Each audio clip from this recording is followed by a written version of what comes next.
দেখ তো কেমন হয়েছে খেয়ে। কি এটা? এটার একটা সুন্দর নাম আছে রে, শুনবি? বলো দেখি। জিনিসটা হচ্ছে, নাম তার কদম চিকেন। তো বন্ধুরা, নতুন একটা ভিডিও নিয়ে চলে এসেছি। আজকের ভিডিও হচ্ছে কদম চিকেন। কদম চিকেনের জন্য নিয়ে নেবো চিকেন কিমা। আর এই বাটির মধ্যে রয়েছে আদা, রসুন, পেঁয়াজ, কাঁচা লঙ্কা আর জিরে। এটা পেস্ট করেছিলাম, সেটা দিয়ে দিলাম 2 চামচ। দিয়ে লঙ্কার গুঁড়ো, হলুদের গুঁড়ো আর নুন।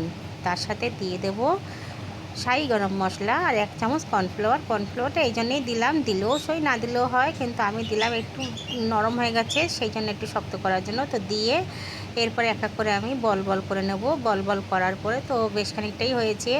এবার আমি চালের মধ্যে এটা ভালো করে কোট করে নেব।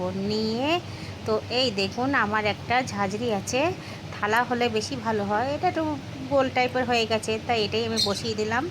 তো তারপর আমি গরম জলের মধ্যে এটা আমি কুক করব। তো গরম জলে এটা কুক করব আমার প্রায় 20 থেকে 25 মিনিট লাগবে। তো 25 মিনিট পরে আমি নামিয়ে নিয়েছি। তো মেয়ের কাছে নিয়ে এসেছি, তো মেয়ে খেয়ে বলছে কেমন হয়েছে। বাহ, দেখতে তো খুব সুন্দর হয়েছে। খেতেও হয়েছে দারুণ।